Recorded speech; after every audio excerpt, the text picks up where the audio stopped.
Tena mwambie kitakachomkuta mdogo wangu yeye ndo mhusika. Na maana nataka kunichokoza kwenye familia yetu. Hii familia sio kuchezea kijinga kijinga. Tusitumbiane mimacho. Taarifa ikija, yaani naomba tu umpe. Naona nataka kunichezea sasa. Na ninasema tu ukweli. Huu mguu sasa hivi umekuja kwa amani. Nikija mara pili nakuja kwa shari.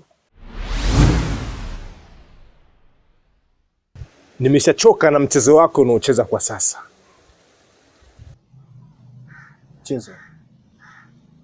Mchezo gani huo kaka? Huu mchezo unamchezea Mona.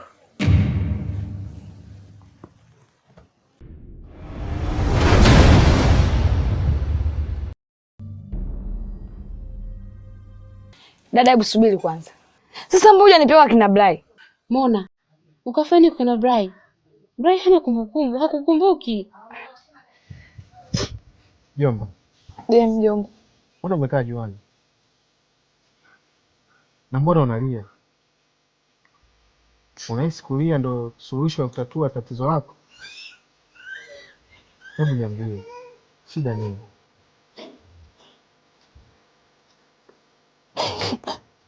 Jomba, naumia. Naumia mjomba. Naumia na matatizo. Hata ustaarabu hakuna. Ustaarabu? Ustaarabu aina gani utakayo hapa? Nisikize kwa makini. Tena naomba nisimamishie masikio yako vizuri kama paka shume, unielewe. Kuanzia leo, kaa mbali na familia yetu.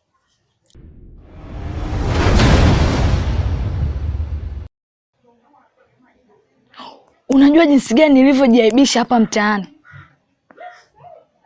Yaani nimefanya vitu ambavyo kila mtu akiniona anaona mimi mpumbavu, sina akili.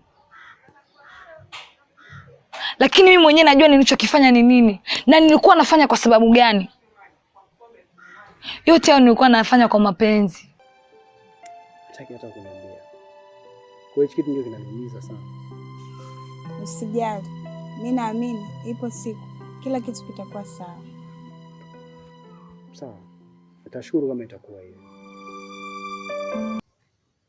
Kumbuka mimi ndo dada yako na nakupenda sana. Mimi ni dada kwako, na ni mama kwako. Mona, upasi kulia. Unabidi usahau kila kitu. Sio kirahisi unavyofikiria dada. Sio kirahisi kabisa. Yaani unaniambia nisahau. Sio kiwepesi hivyo. Ananiuma dadangu. Naumia.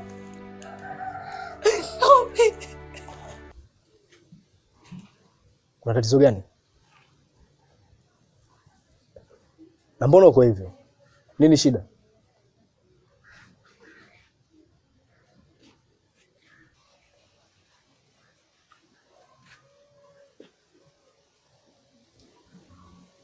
Hakuna tatizo lolote lile.